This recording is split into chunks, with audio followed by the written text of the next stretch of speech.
Shalom, selamat malam Bapak, Ibu, dan teman-teman.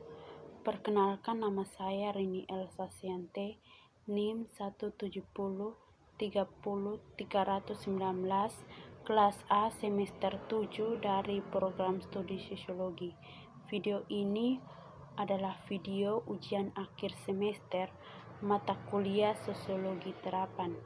Dari isu yang akan saya bahas mengenai kapitalisme dan monetisasi COVID-19, di mana kapitalisme adalah sistem ekonomi yang memberi kebebasan penuh bagi tiap orang untuk mengendalikan kegiatan ekonomi seperti perdagangan, industri, dan alat-alat produksi dengan tujuan mendapatkan keuntungan.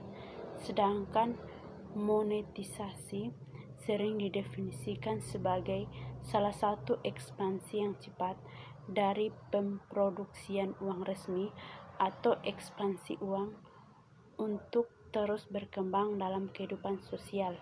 Monetisasi ini dipahami secara sederhana adalah konten media dalam jaringan internet yang memiliki banyak iklan, atau dengan kata lain sebuah proses untuk membangun situs yang baik dan sangat berkualitas dari segi informasinya, di mana tujuan akhirnya adalah demi mendapatkan penghasilan dari situs tersebut.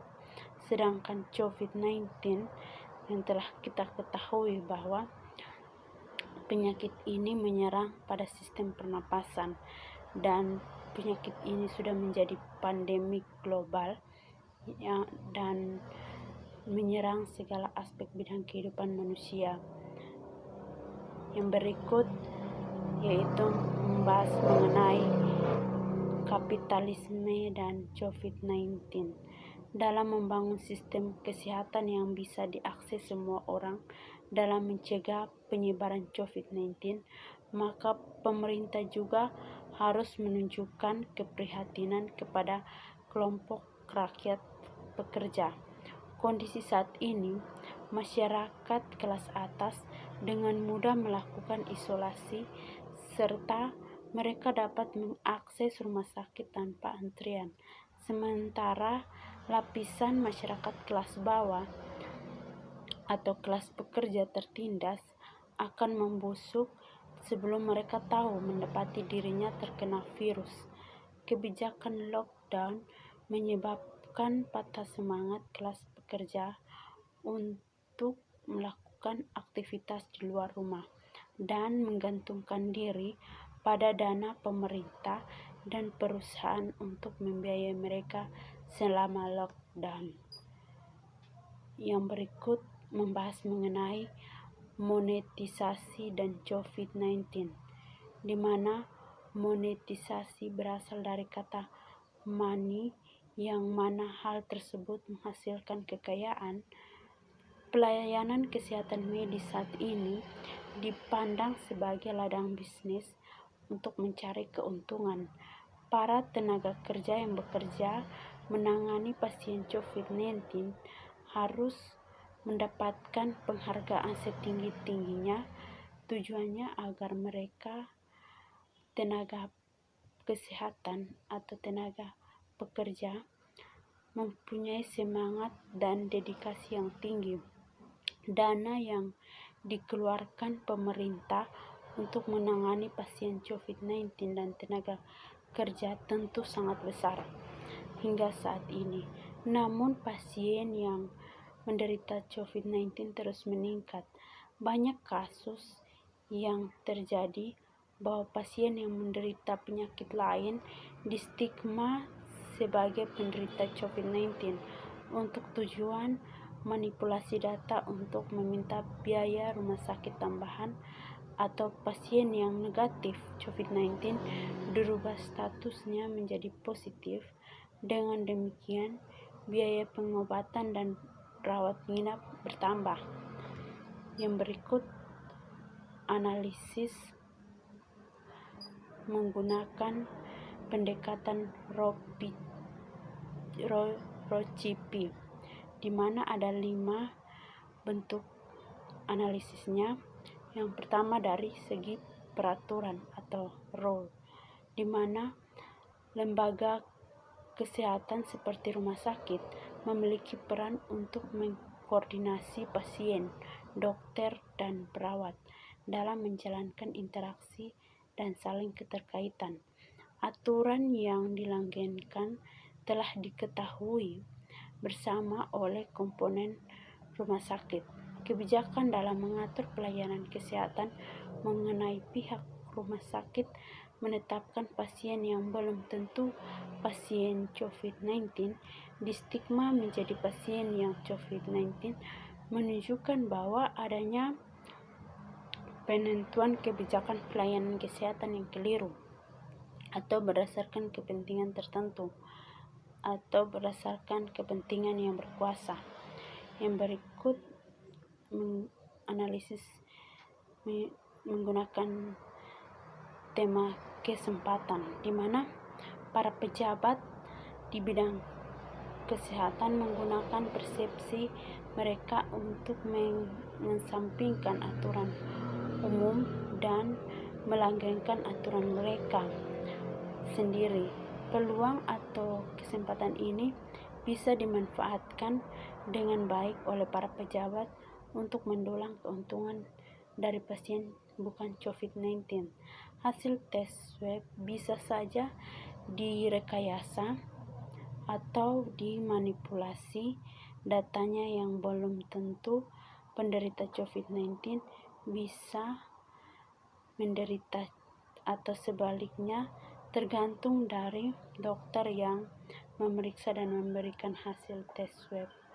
Para pasien sebaiknya memiliki kesempatan yang sama untuk melakukan tes swab, karena virus ini yang ada di lingkungan sekitar dan berkembang dari salah satu orang ke beberapa orang berikutnya, maka sebaiknya diwajibkan kepada masyarakat untuk selalu menjaga kesehatan dengan mematuhi protokol kesehatan. Yang berikut yaitu analisis dari komunikasi, yaitu antara dokter dan perawat harus mampu memberikan kepuasan kepada pasien dengan melakukan komunikasi yang baik kepada pasien ataupun pengantarnya selama memberikan pelayanan. Pasien COVID-19 tentu perlu diisolasi dan dikarantina, serta harus berkomunikasi yang dibatasi, hanya ditutupi masker di mulut dan tanpa interaksi langsung dengan sesama. Petugas kesehatan yang menghadapi pasien COVID-19 haruslah mampu memberi inspirasi mengenai kehidupan pasien tersebut dengan tidak menakut-nakuti akan kematian yang segera menghampiri, tetapi menyampaikan hal-hal positif yang tidak mematahkan semangat pasien COVID-19. Yang berikut analisis dari segi proses, di mana pelayanan kesehatan yang kurang memadai menyebabkan proses pemeriksaan hasil tes swab membutuhkan waktu lama, dan pemrosesan status pasien COVID-19 serta masih melibatkan pihak rumah sakit yang memiliki kelengkapan alat medis untuk memproses status penderita pasien COVID-19. Keterlibatan beberapa instansi kesehatan menyebabkan keraguan atau kepalsuan pemrosesan data penetapan status pasien COVID-19.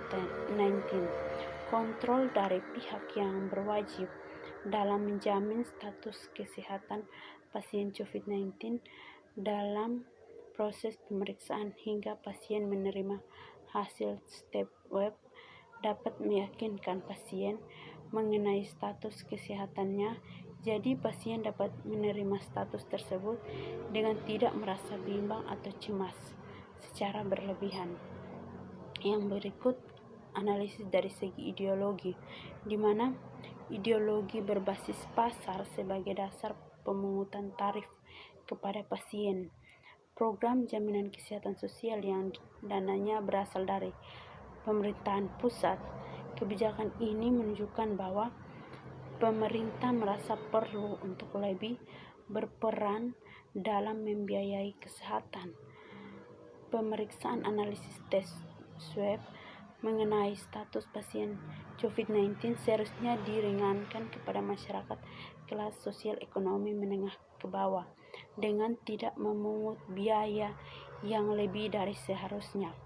Hasil tes swab yang kadang masih diragukan kebenaran datanya tersebut membuat segan beberapa pasien untuk memeriksa diri, serta biaya pemeriksaan yang mahal tidak menjangkau bagi kelas sosial ekonomi bawah. Yang berikut analisis dengan teori sosiologi, di mana ketidakmerataan dalam menerima pelayanan kesehatan tentunya menguntungkan salah satu pihak, yaitu kaum kapitalis. Sosiologi menyarankan bahwa setiap problema masyarakat sebaiknya dipahami secara kontekstual, termasuk ketika masyarakat sedang bermasalah dengan kesehatannya.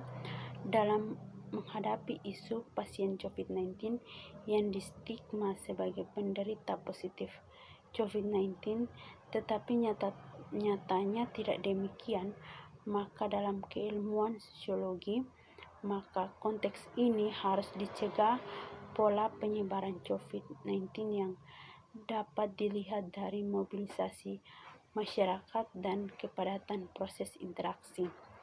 Peran sosiolog diperlukan agar dapat memberi rekomendasi kepada elit pemangku kebijakan agar berbagai macam program pencegahan tersebut berjalan maksimal, terutama kasus pembatasan sosial berskala besar. Kebijakan pembatasan sosial akibat perdebatan antara keperluan bekerja di luar rumah dengan tingkat sadar penyebaran virus. Bagi masyarakat yang merasa kehidupan mereka bergantung dari pekerjaan yang mereka lakukan sehari-hari, tentu akan merasa dirugikan terhadap keputusan ini. Maka peran sosiolog mensosialisasikan dampak penyebaran COVID-19 dan menyarankan agar selalu mematuhi protokol kesehatan saat bekerja di luar rumah. Yang berikut penutup yang terdiri atas kesimpulan dan saran.